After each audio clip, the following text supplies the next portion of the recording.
Hello, everyone. Welcome to the Crazy Channel. Just kidding.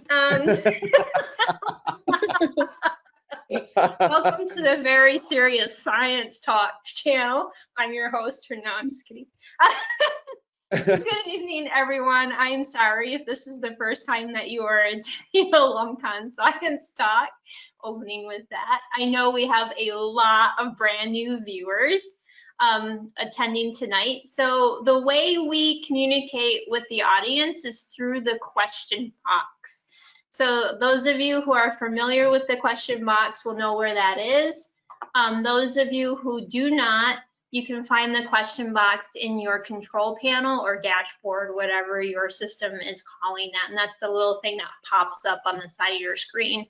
You can use the question box to relay questions, comments, whatever you want to me, and then I can either address those directly or pass them along to the speaker or other panelists that are with us tonight. So I want to thank everybody for attending. And just for practice, every week we have a really silly question that is in line with the theme of the talk. So tonight we have a bird-related joke for Delaina. So Delaina, are you ready for your joke? Ready or not?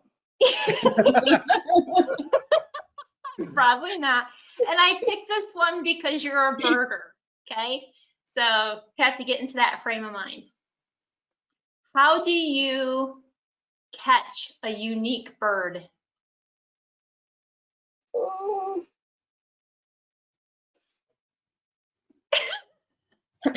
With my binoculars? My binoculars, like with these? In the real world, yes, but in Mertland, Well, yep, our audience is getting it. So you unique up on it. Oh. I'm so gullible. I'm sorry, Craig. I don't represent LumCon. Are your jokes getting worse? They are indeed. Well, are you ready? I'm very excited because also worse. I have a bird joke. Are you ready? We are. I am so excited. And it requires no answer, so you can just sit there and let it roll over you and really enjoy it. So a penguin walks into a drugstore and asks for a chapstick. The drugstore owner, the pharmacist, asks, "How would you like it?" And the penguin says, "Just put it on my bill."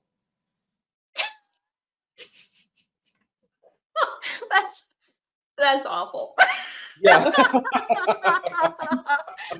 so awful in the best possible way. Oh no, it is truly one of the worst jokes of all time. We're gonna be with that for the rest of the night. It's a great way to start off the talk. Yeah, we're just trying to set the proper tone for your talk tonight. Thank you so much. Can I riff on that, Craig?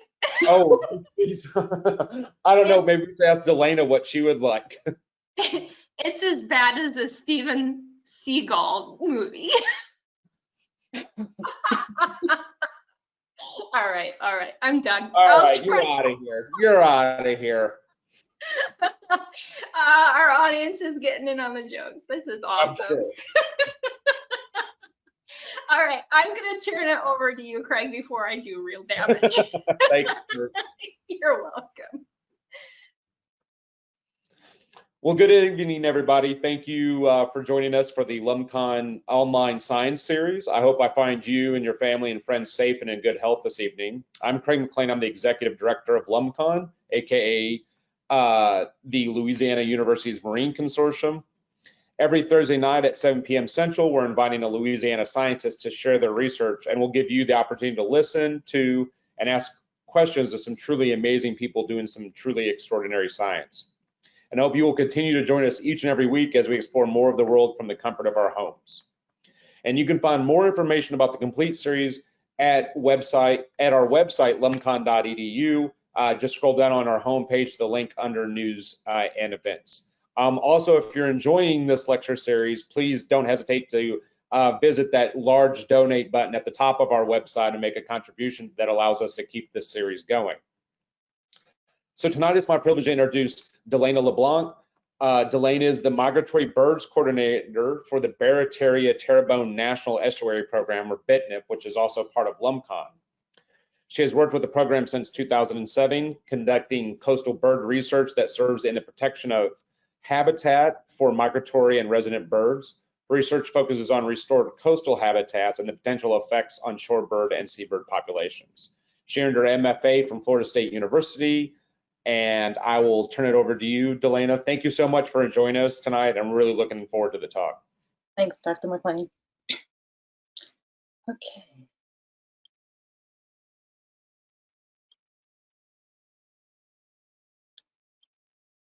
All right, well, I'm so grateful to be here, and I'm very lucky to be working with this species that I'm going to be talking about tonight called the red knot. I've been so fortunate to meet many people that have the same love that I do for this bird. So the red knot is about the size of a robin. Here I have some birds that I saw in Hey, Grand Delaina, I'm sorry to break in. Your presentation isn't showing right now. Oh dear. Well, that's not good. Let me stop it and make sure. Oh wait, I see the button that I missed. Oh, I'm so excited to be presenting to everyone. See what y'all do to me? You're getting a lot of, hi, Delaina, we love you, Delaina, Oh, just so you know that's coming through. Oh, thank you. Okay, this is it showing my screen now?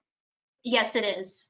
Perfect, perfect. All right, let's go back because I love this image so much. This is an image Barbara Keeler took. She is one of our volunteers. So, and she is one of the people that love this species as much as I do. And like I said, there are so many probably people that are watching this that have been part of this work or contribute to it in some way or form. The red knot is about the size of a robin, and I'm going to have some video of it here. Whoops.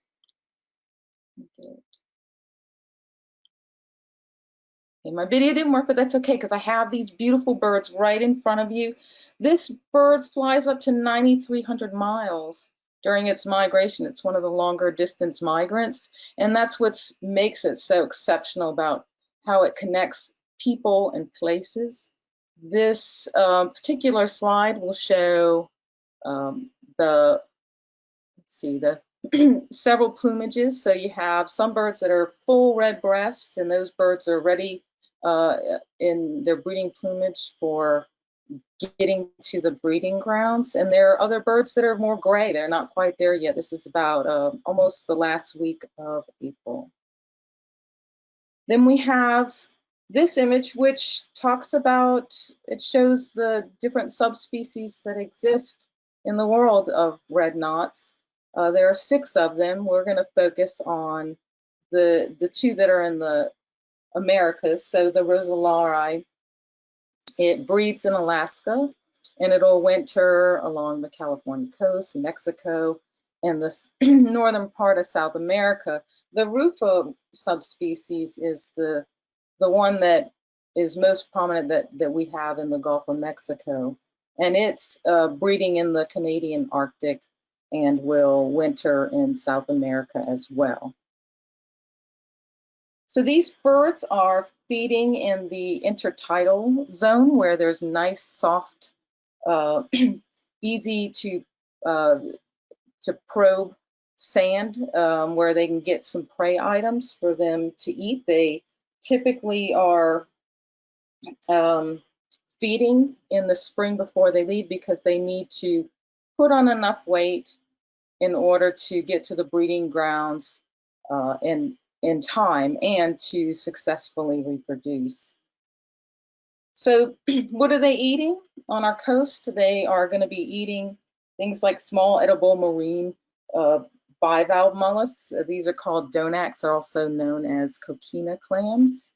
But they also, red knots are also known to eat these, which are eggs from horseshoe crabs. And so Delaware Bay is really the place where this food source is maybe best known for, because in May to June in Delaware Bay, this is where the horseshoe crabs go to spawn. So these shorebirds, not just red knots, but other shorebirds, they pile in there because this is where they can easily build up, fill up, and get completely ready to go to their breeding grounds in the Arctic so that they can be in optimal health for successful reproduction. So the thing with the horseshoe crab is that it's been used by man to do things like make fertilizer with. There's a big business in horseshoe crabs using that species for bait for things like whelk and eel, which are in turn used and sold and maybe exported out of the country. On top of that, there's a whole industry where horseshoe crabs are used, they're captured for their blood. And so maybe they put some of these, they return these horseshoe crabs back into the ocean, but not all of them survive. And so there's some, obviously, all of these compounded things with the horseshoe crab being used for this and using for bait. It ended up, and I might add that it's really extraordinary, this blue blood coming from the horseshoe crab. It's essentially was used, was found that they could handle, they had a material called a lysate that is sensitive to bacterial toxins and used in medicine to test for contamination. So essentially, anytime you get a shot or some device is put into your body, that horseshoe crab blood, that lysate that they pull out of it, allows all of the equipment to be tested so that we stay safe, so that we're not contaminated by those things. And I think what's interesting with this blue blood is I read somewhere that it's big money. You can apparently sold for $15,000 a quart, which blows your mind. So these birds that rely on the eggs that the horseshoe crabs produce ended up being affected when the horseshoe crab population started plummeting. And so in the 80s and 90s, there were a drop for the red knot population, the rufa red knot population, about 70% in places like Delaware Bay, and also in their wintering grounds in Tierra del Fuego. And so as a result, this species was placed on the endangered species list in December of 2014. So this bird, people like this bird a lot, and it's led, this bird, because of the people that loved it and were concerned because it was declining so drastically, found out, it's like the studies reveal that this food resource that they required was being depleted. And so now this bird is partly responsible for conservation efforts that are put towards the horseshoe crab. So beginning in the early 2000s, a researcher out of Texas, he began studying the seasonal movement of red knots. And this guy, David Newstead, who is out of Corpus Christi, Texas. He works for Coastal Bend Bays and Estuaries Program. And in 2014, he contacted several people in Louisiana. I was one of them. He was really kind of curious about what the population was in Louisiana. And by the January of 2014, we were discussing the potential of him coming to Louisiana to do some research together on the Louisiana coast in Grand Isle. So essentially, there's a lot of ways you can look at the research that we did. It started because we needed to find out more information about this species. So this talk is going to go over some of the tracking methodologies that helped answer some questions. It's really important to note that this is because this is a migratory species covering a great distance, it's important to know all the important places that might fill in blanks. So depending on what your question is, allows you to direct what kind of method or technology you use to answer it. So again, how many red knots are in Louisiana? The technology or tracking that we chose to go with was banding and auxiliary marking.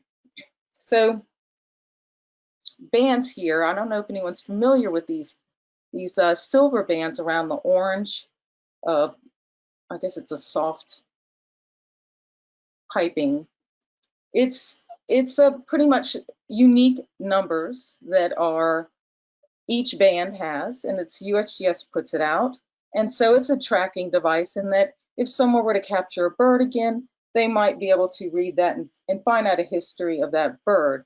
Now, if you or I saw a bird with a band like this, I wouldn't be able to read the numbers, and less likely so if a bird is moving. If a bird is dead, that's another way to report it. But in terms of studying a species that's still alive, it makes sense to use the auxiliary markers that are at the bottom with the green flagging with the numbers. So this group of birds, a group of red knots particularly, can be called a number of things. They can be called a cluster or a fling.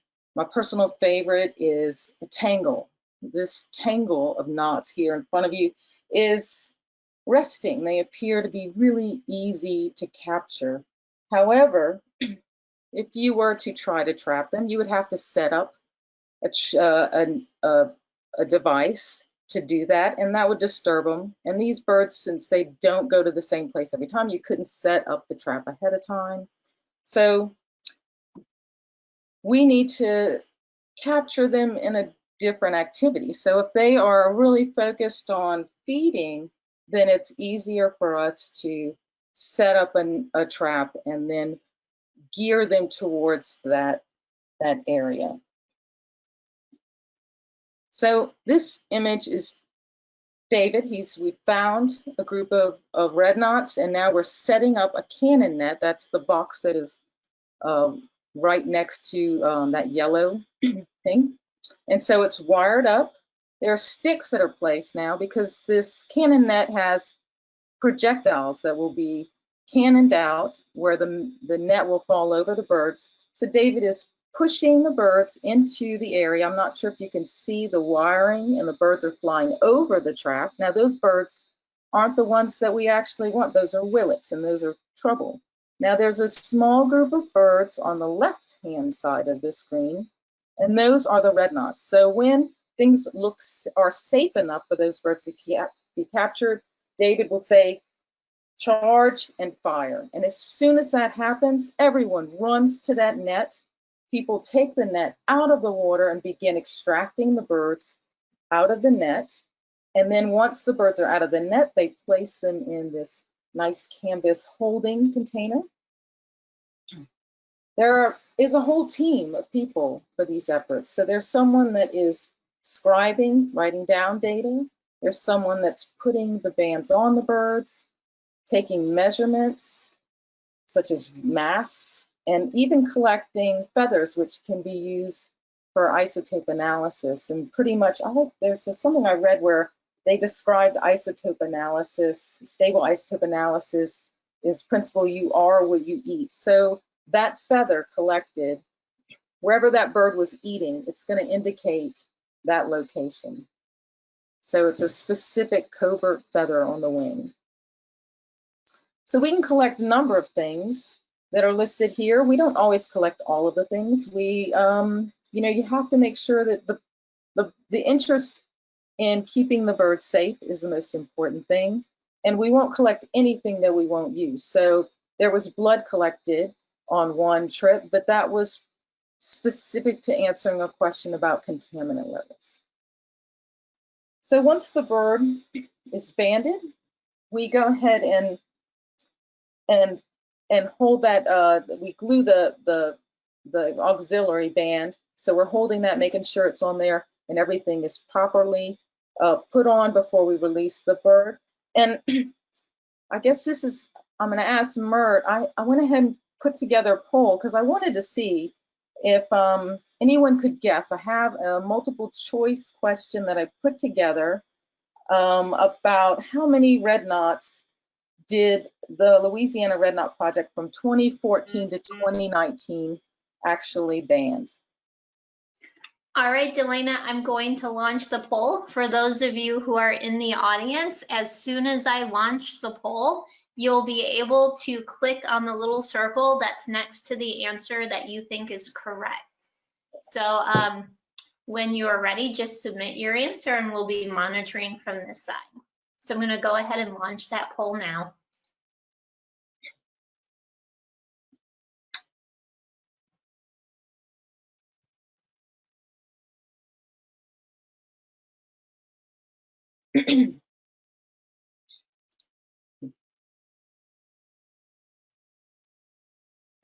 They seem a little unsure, Delaina. It is a best guess, mind you.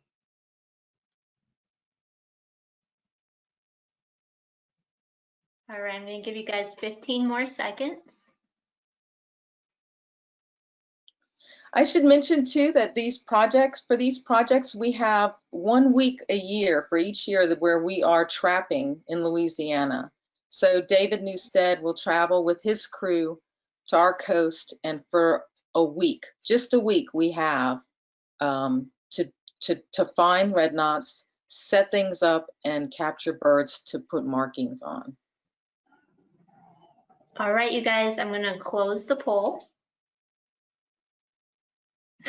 And I have to say, Peter, that is awesome. So Peter made a comment with his answer, which is, this is not an easy answer. See, the jokes, it's going, it continues. It's perfect. Thank you, Peter. So anyway, back to the poll results. So we had 87% of our audience voted. 34% of that 87% said 266. 38% said 324. 19% said 199, and 9% said 74. Well, the correct answer was 266. So bravo. And I should say, let me see if I can.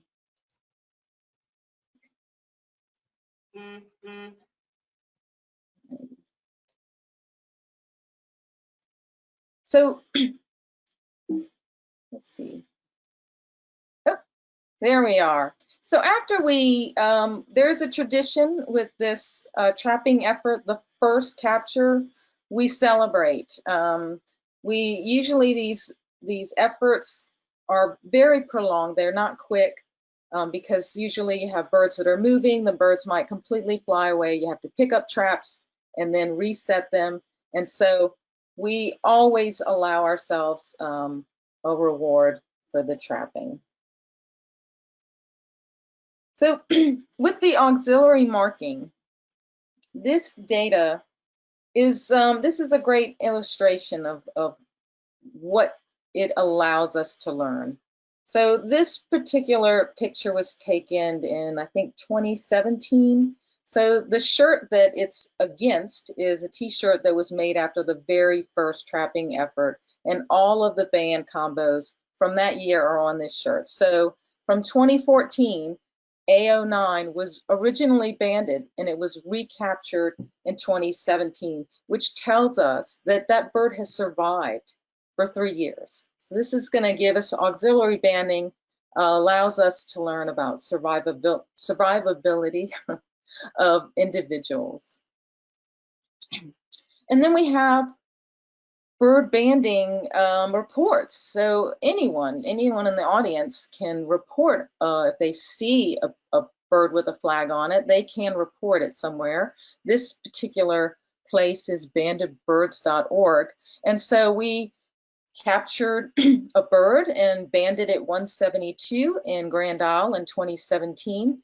And then that bird was resighted in Chiloé Island in Chile, which was amazing news. When we found out, it was very exciting. We did not know, you can't know where these birds are. So it was really exciting to learn this bird was all the way in the southern tip of Chile, especially when you think about how it breeds up in the Arctic. So this second bird, this is another example. This particular individual was banded in 2014, but we have no resights. So does that mean the bird, is the bird still alive?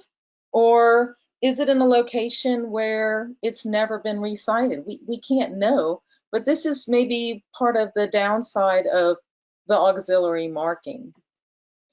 And then here we have this amazing, when I first saw this, I thought, wow, that Quebec, Canada. And then when you read the dates, the capture date is in 2014, and that particular resighting is 2 years prior. So there's an error in there, and we'll have to throw that sighting out. So with the banding and auxiliary marking, they're really cheap. You can mark a lot of birds, and they're minimally bothersome for the bird. So the downside is that the data is only available for places that the bird can be seen, which will allow me to plug people reporting. Bandedbirds.org is a shorebird. Majority of those sightings are like red knots would be reporting to banded birds would be great. But it could also be reported to USGS, which is reportband.org.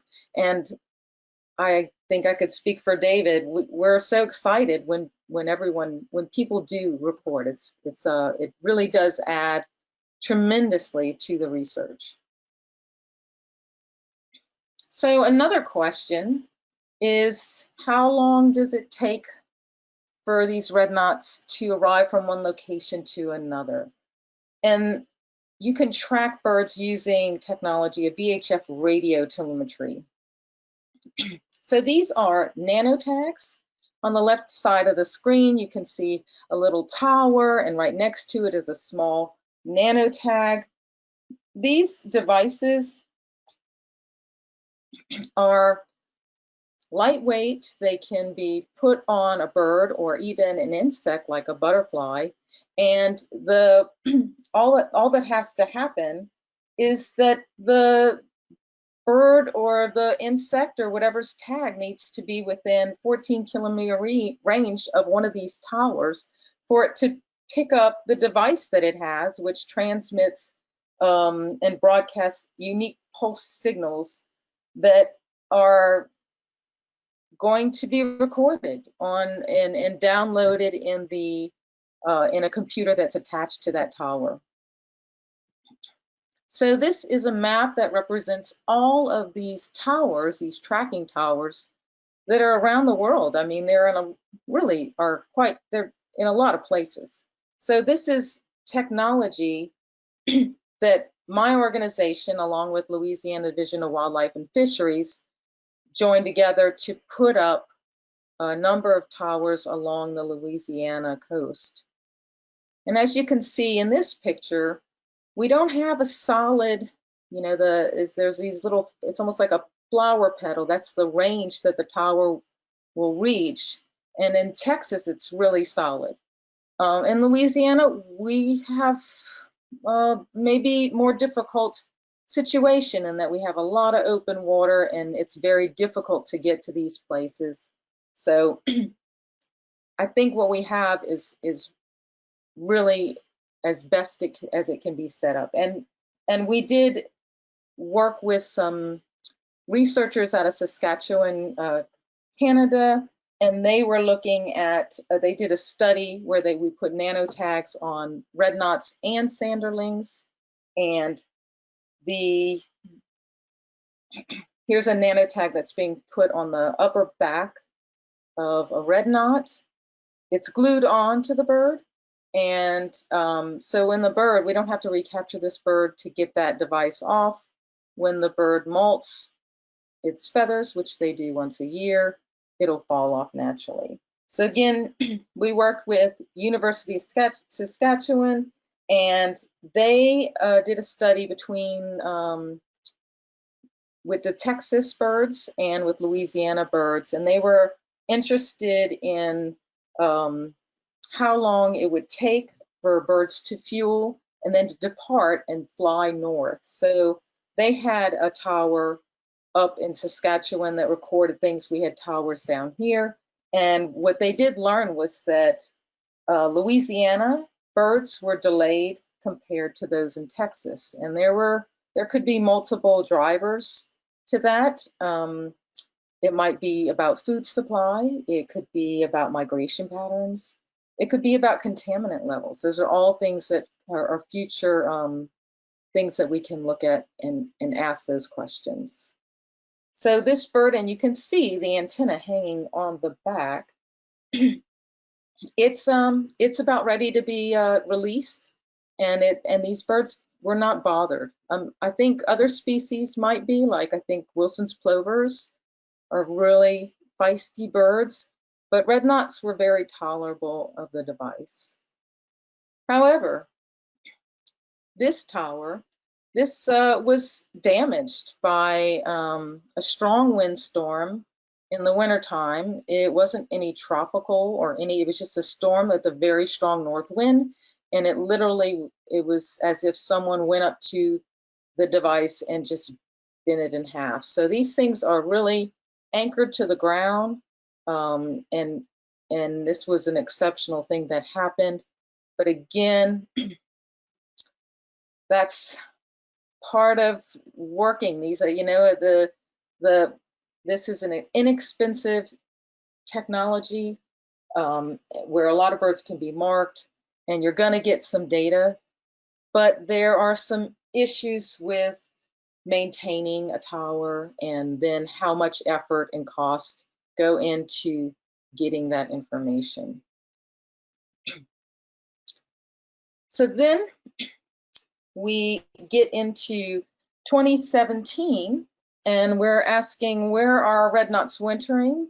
And we were fortunate enough to work with U.S. Fish and Wildlife Service, where we were awarded a grant for geolocators, which is our next tracking device, light level geolocation. So it's a very small device. The light sensor is really itty bitty. It's programmed to store light level data at regular intervals, and ours were programmed to record the maximum light level detected every 2 minutes, the number of times the unit is wet each hour, up to 14 times, and the minimum and maximum temperature and maximum conductivity detected in each 4-hour period. So the light sensor is measuring daylight length, which is the time between dawn and dusk, and that provides the latitude. And then the solar noon, which is the mid-time between dawn and dusk, provides the longitude. So those devices, once recovered, and they do need to be recovered, we can't get the information unless we get the device back, needs to be downloaded and processed. And some of the processing, it's not precise data because there's interpretation that's involved. Now we ended up with 50 geolocators. So the geolocator is attached to that red cuff that was placed on the bird, and we sent the birds off and wished them well, and had to wait till the next spring to make an attempt to recapture those birds. So we did get more geolocators back, and here's the second, this is the second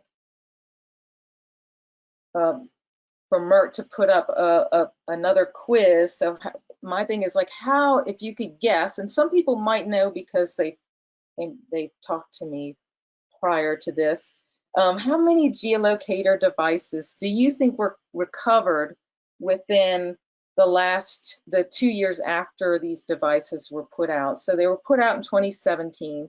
In 2018 and 2019, devices were recovered. How many do you think we got back out of 50?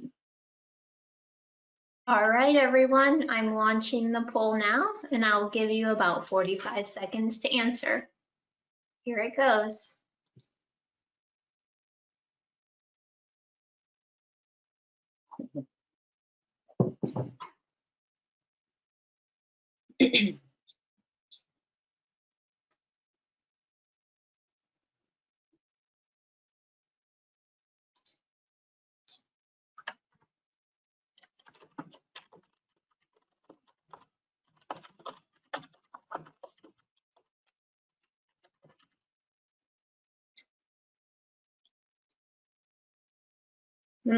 They seem to be settling on one answer, Delaina. Oh, do they all know? I don't know. Looks like a majority of them do. All right, everyone, I'm going to close the poll. All right. So that time we had 90% of our audience vote.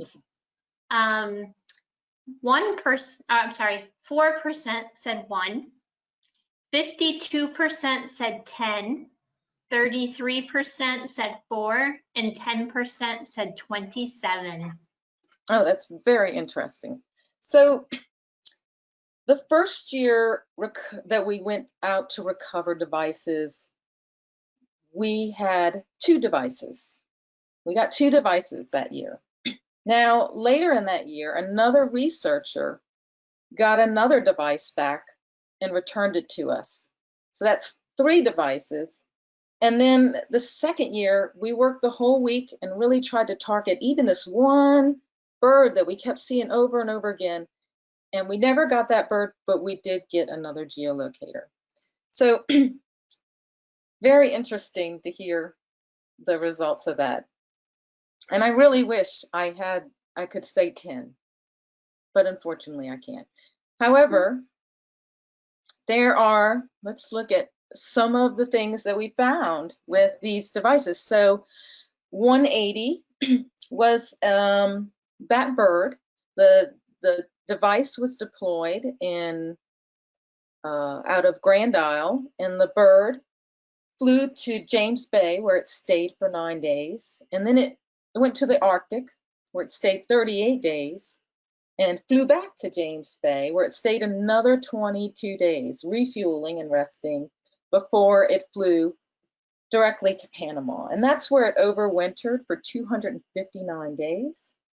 And then it took 2 days for it to fly straight. This is nonstop flight for 2 days to get from Panama to Louisiana, where the device was recovered in April 26th of 2018.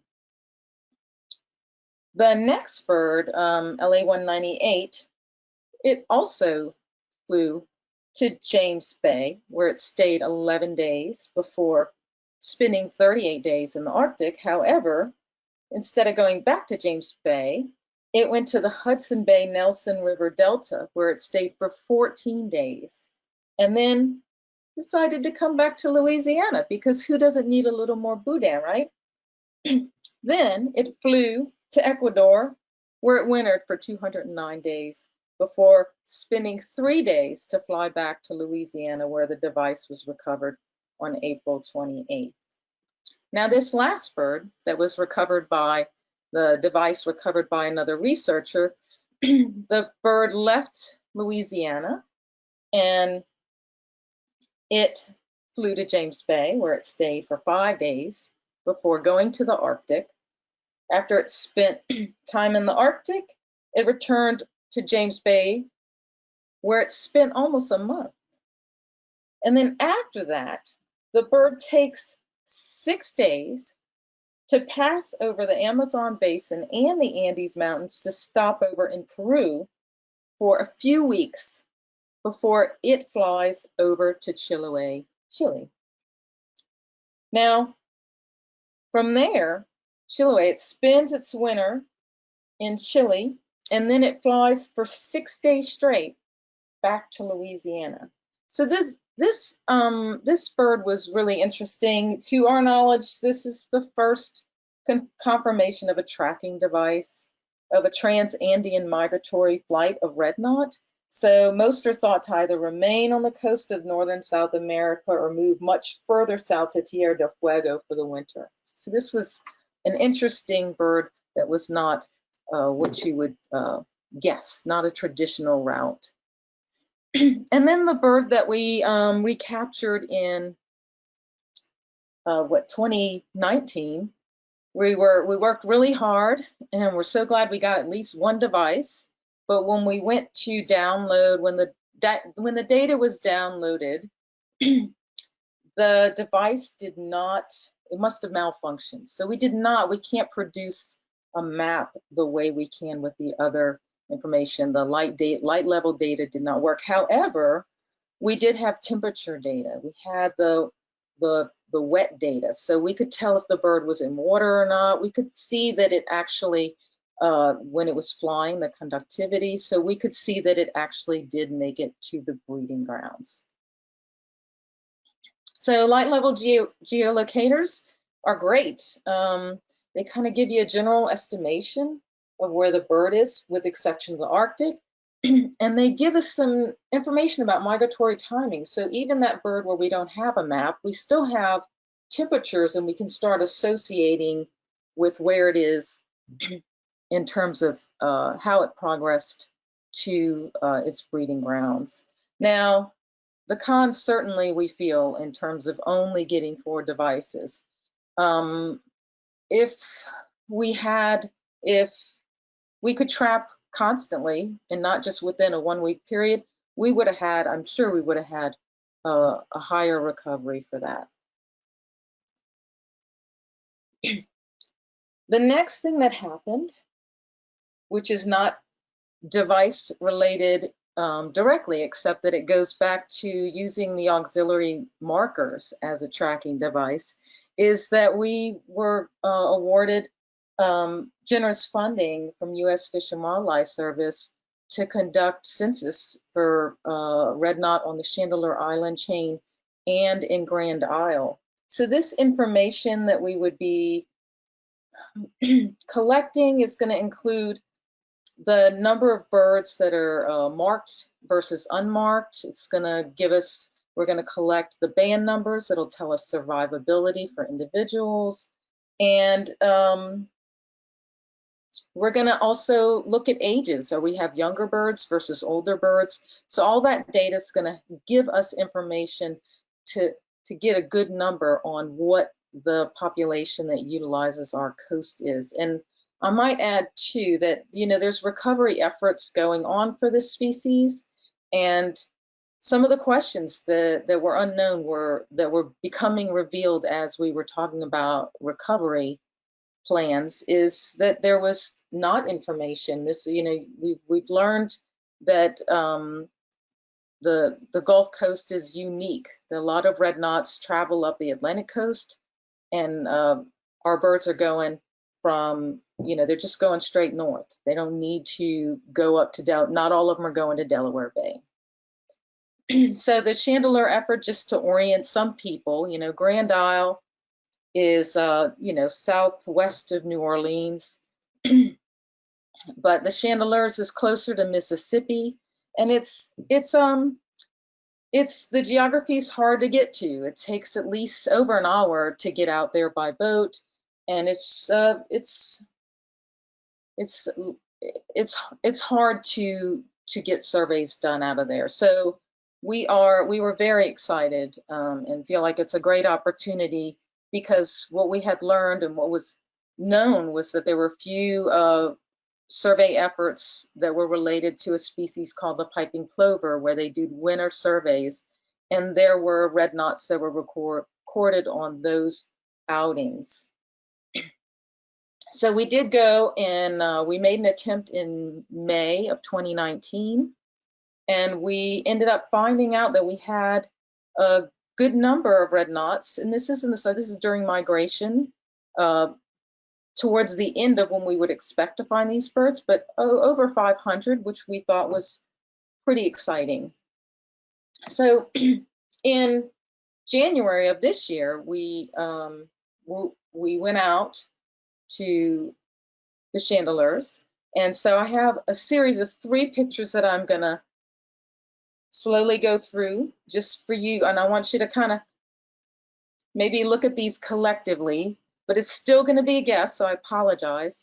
Amanda Anderson took these photos when she was part of the survey effort in January in the wintertime to see how many red knots were in using that geography. So I'll keep going through this really slow. So these are all red knots, good number of them that were observed on that survey in January, this particular past January. So I kind of want to see if I have another guessing game for you. And the pictures don't represent what the number should be. So, but I do like to show pictures. So if you could, there's 2 questions. The first is going to be how many red knots were recorded on the January survey this year on the Chandeleurs in the wintertime. And then the second question, which I think may have to be run separately, we'll find out, is how many of those birds had auxiliary markers? Yes, so I'm going to launch the poll for the first question. Remember, that is how many red knots were recorded this past January, and I'm going to launch that poll right now, you guys. Here it comes.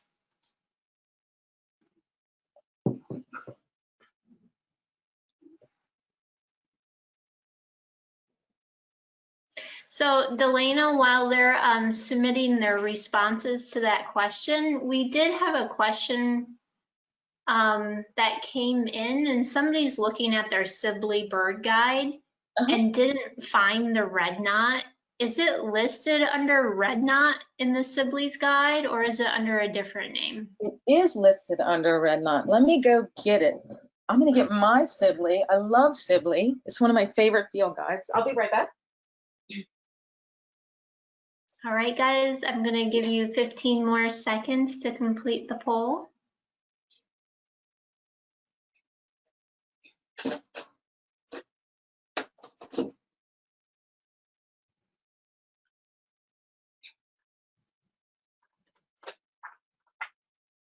Wow, you guys did amazing that time. And then let me write those down.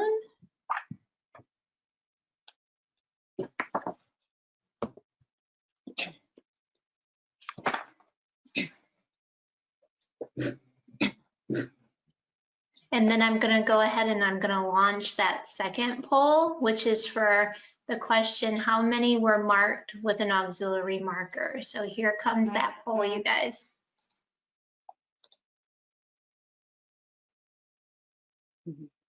And Delaina, we have Jeremy and Kate out in the audience, and they're saying they found it on page 156 in their guide. It depends on which volume you have. So this is an older Sibley, and I have it. So the key to looking up red knots, you can go to the back for any species. You can go to the back of the guide, and you can look up.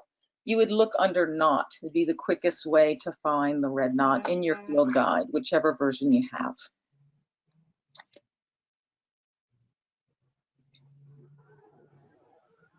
All right, guys, I'm going to give you 15 more seconds on this poll.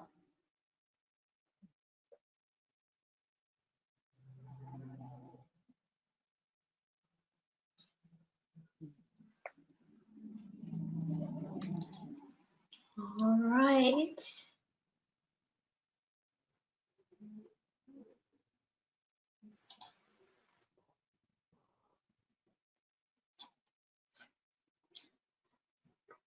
I'm sorry, Delaina, we have some answers coming in through a question. I want to make sure they're counted.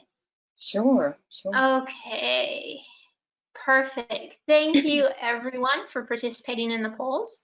So from the first question about how many birds were recorded wintering on the Chandeleur Islands this past January, we had 13% of people say 104.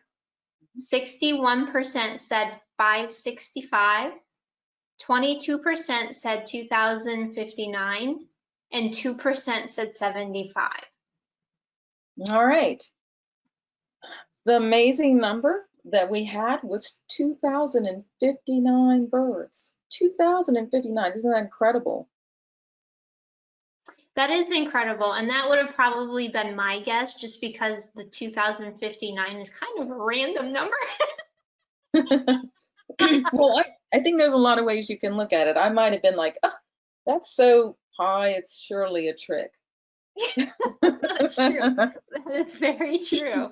The Chandeleurs don't seem to be so big. It is pretty amazing that that many birds were found wintering this year on that site. In January, wow. Yeah. So then the results of the other one, how many were marked? 33% said 25, 43% of people said 47, 8% said 83, and 16% of the audience said 4. Well, the majority got it right. 47 was the number of birds that had auxiliary markers that were documented. Bravo. So moving along, I'm going to try to move a little faster. So we ended up, we have more research to do. We were supposed to continue doing surveys to get data on red knots and Grand Isle and on the Chandeleur Islands, but unfortunately our field work was canceled by COVID-19. So no matter, we're gonna tackle this again next year. But I want people to know, and we so appreciate any efforts that when people submit banded bird sightings. We really do. It really does add tremendously to the data. You wouldn't think, but the one thing that is the cheapest that we can get many of them out is really valuable to us. And I, as someone that has reported banded birds for other species, it's so rewarding to find out where that bird that you saw, where it's been, where was it banded. I think it's very exciting. So we'll be picking up and doing that next year, but we're also going to be doing other research. We got some more funding from U.S. Fish and Wildlife Service to look at prey items for red knots. And we also got some more money to do other tracking that can answer questions about the connectivity to the breeding grounds, or where are these birds stopping during migration, and what habitats are they using locally if they're hanging out here. And so those devices are going to be satellite telemetry devices. These devices, we haven't put any on our Louisiana birds yet. We were going to do that this spring. And I like to simulate, so this is a red knot, this is a bird that does not have a transmitter, but I photoshopped a transmitter for the bird. So essentially it's a little device like that. And the device is gonna have, it's gonna be so fine scale that we're gonna know where this bird nests. We're gonna have specific, almost like GPS. We're gonna know exactly where the bird is. The devices are a little expensive, and so we really appreciate, I think I worked with David, and he got funding to get some devices through US Fish, and I think funding from other resources he's pulled together so that we can use these devices. We can't get too many of them. They are $1,500 per tag, and then there are communication charges on top of that. So we're gonna have to come up with a plan to program the device in such a way that we get the most out of it. So the pros and cons, I mean, the pros are obvious. It's precise location information, which is going to be very important for recovery efforts for this species. The cons are they're expensive, and you can't have it way too much for the bird. If if a device has can contain so much data, the more data the device holds, the larger, the heavier it is. And so we have limitations in that regard. Again, I talked about in the very beginning about the many people that I'm so grateful to have met or to have worked with. And it's really so many people that have worked on this project, and I appreciate everyone that has been a part of it. You know, bird research is really this fun. It's amazing to work close up to these creatures, and certainly learning about where they go and meeting other people in the places that these birds are is just extraordinary. We highly recommend it, and we work hard, we play hard, and it's that fun. I'm happy to take any questions. I really appreciate your time, and I'll try to answer your questions. And if for some reason I don't know the answer, then my partner David, who's in the truck right there, I'll send the question along to him. Thank you.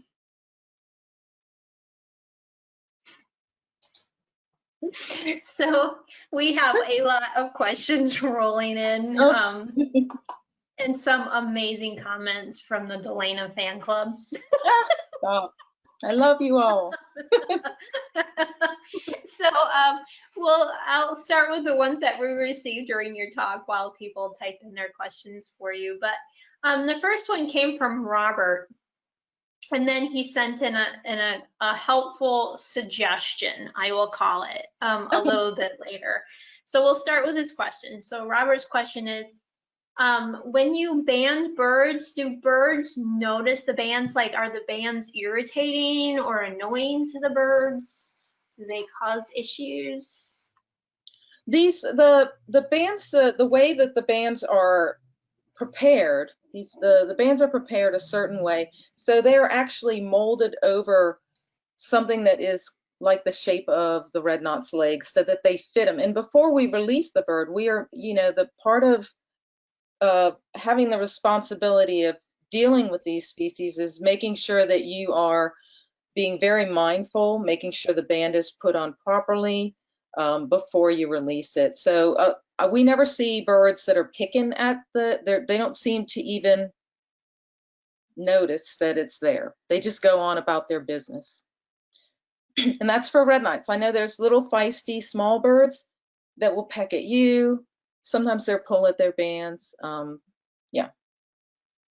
And then his suggestion is, why not just look at their Facebook posts to find out where they Actually, that's interesting that he said that, because we did have, when we were trying to recover these devices, there was a social media post of someone that had seen these red knots with this red thing on it, it has a geolocator device on it, and I said, well, there that bird is, and we cannot catch it at all because it's in Florida, it's not here. What is it doing over there? Yeah. What do you do in Florida, Delaina? You have a good time. Emily's question is also about tags, but her question specifically is about the glue and what kind of glue you use, and does it cause any harm that you know of? It's, oh gosh, it's some sort of epoxy, and we use a tool which is basically a popsicle stick, but we do work very much to we're holding that flag together and making sure that all of that extra glue is off. And we hold the birds and make sure that these devices are on in the appropriate way. We're not going to release a bird without things being put together right. Great, thanks for that. Mary had a question about the life history of the red knot, and she would like to know, where do they breed and how old do they have to be before they're ready to travel? We have, well, they are breeding all of the red knots in North America. We have the Rosalari that breeds in in Alaska, and then the rufa subspecies, which is mostly what we likely have. We expect all of them. We don't know if we have any roselari in Louisiana. There are records of the roselari in Texas, and some of the research is looking to find that out. The rufa population, like I said, breeds in the Arctic and Canada. Birds we see when we were in the wintering grounds, we had, or even when we did the survey in May, part of the research is trying to get numbers of immature birds versus adults. They won't be able to breed. So if they hatch out one year, the following year they're not going to be breeding. Thank you for that. Our next question is from Michelle, and Michelle would like to know, has the temperature data been used to provide insights into climate research that you know of? And she gives an example, like analyzing the increased or decreased frequency of migrations. I think that certainly all the data that's collected and has been collected, not just with our project, but other projects, is temperature's gonna be obviously come into play. As you know, it's been reported that birds that are on the breeding grounds, when they reach the breeding grounds, is the timing offset with when insects are more readily available? Because the insects coming out, if they come out too soon before the kids hatch out and are needing to feed on that, then that resource is gone, and that could affect the reproductive success of the bird. So temperature, yeah, I think would be really interesting to see, and especially traveling from one place to another, for sure. Perfect. I'm sorry, questions are rolling in really fast, so if I'm not looking at you, it's not because I'm not paying attention. Megan from Hawaii. Megan Lipshinsky. Thank you so much. Yeah, Megan. Yes, she does say she's a member of the fan club, but she has 2 questions. She would like to know what your craziest recite story is, or where has a recite report come in that you didn't expect? And then her second question is, where can teachers find resources to share with their students, if you know? Okay, wow. It's always really hard to pick one thing. I think my craziest recite was I wasn't suspecting it. I was doing a breeding bird survey, and in the middle of the summer, so it's July, so we don't see very many birds in the summertime unless they're staying here because they're too young to breed. But seeing a flag bird was really interesting on the coast in the middle of summer on an island, on a barrier island. So it was very unexpected and quite a surprise, and I completely geeked out. Oh, that is awesome. And then I'm sorry. Teacher resources? Resources. I know there are a number of programs with shorebird work, particularly, even that might even, depending on the age of the students, some of them might work to match up students from different locations. So if you are in an area where the bird might winter or even visit on a stopover site, maybe you'd be connected with someone closer to the breeding grounds, or even someone from Delaware Bay where that extraordinary event happens. It's I think Googling Delaware Bay and seeing if you can find some video, it's pretty extraordinary. I would love to see that in person. Yeah, and I think the Delaware Sea Grant program might have some great, like, horseshoe crab red knot stuff out. I know I know there's a Okay. lot of teacher resources coming out of the East Coast on horseshoe Yeah. crabs and red knots. So, And you check. know, in the Chandeleur Islands, I think horseshoe crab was it wasn't alive, but the smaller one was found in the Chandeleur, so that was kind of surprising. That's another surprising thing that I wouldn't have expected.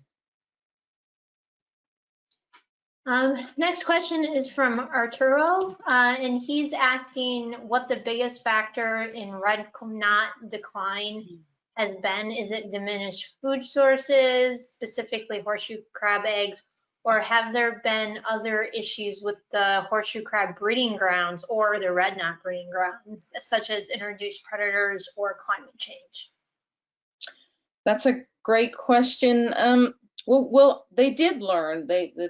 The issue with Delaware Bay and that resource being depleted was linked to the decline for red knots during that time period, the 70s and 80s, or was it 80? Anyway, can't remember the time period.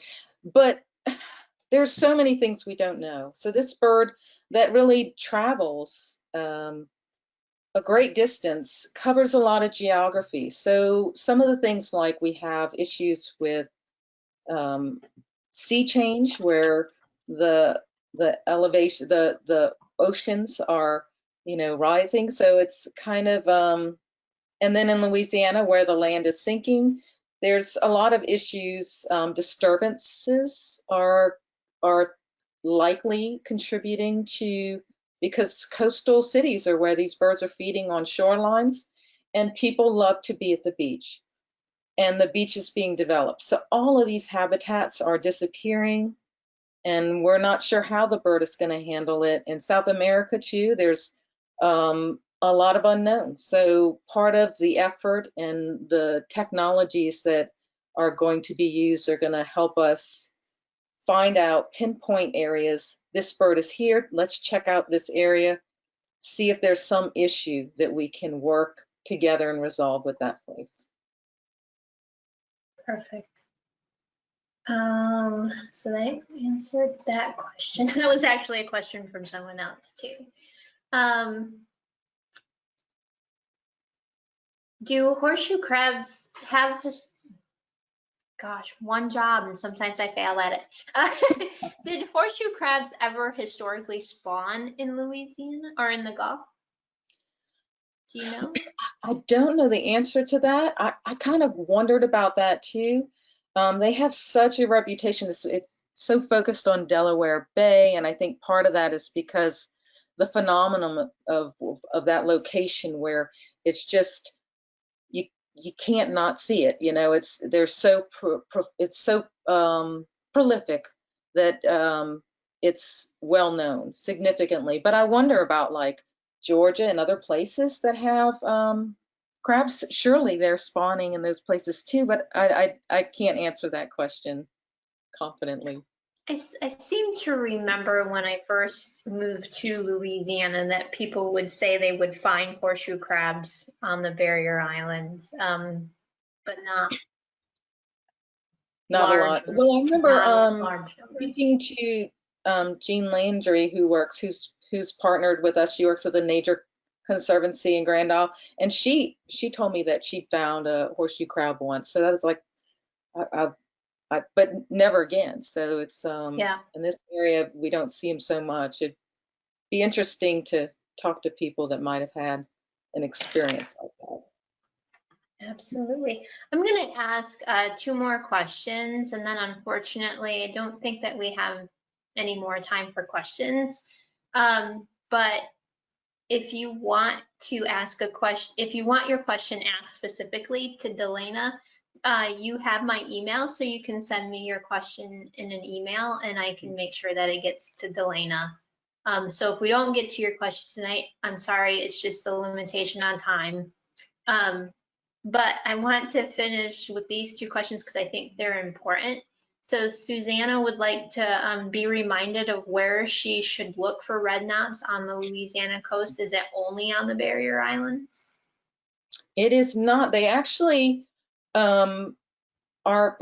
and we're part of the future research that we're going to be looking at in terms of what the prey items are. They go to Grand Isle. They're always in nice numbers in Grand Isle. Now, they may have lower numbers on that geography now because people can drive on the beach with golf carts. But adjacent to that on Elmer's Isle, where driving is not possible, they're going to be more likely to see larger groups of these birds congregating. And typically when you see them, they're on the shoreline, sort of moving with the waves and foraging in larger groups. They can be small groups, a few here or there, but by the end of April, there are larger groups.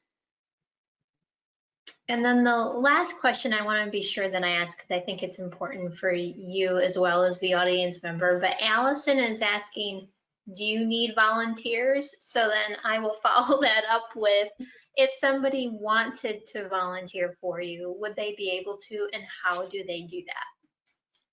Well, I think the biggest thing that this research can benefit from is resighting efforts. So, but this coming spring, I'll be doing surveys, and so there may be opportunities that and I love shorebirds so much, and if I can give that world to someone, the world will be a better place. Perfect. And with that, we will call it another Thursday night talk. Thank you so Delaina, much. thank you, thank you, thank you. Just so you know, we topped out at over 100 participants tonight. So That's fabulous. Thanks, you've everyone. reached so many people tonight. And thank you. This was a really important topic for us to all be aware of, and certainly for the work that you and your partners have been doing to try to understand this important bird species. So again, a reminder, if you like these talks, please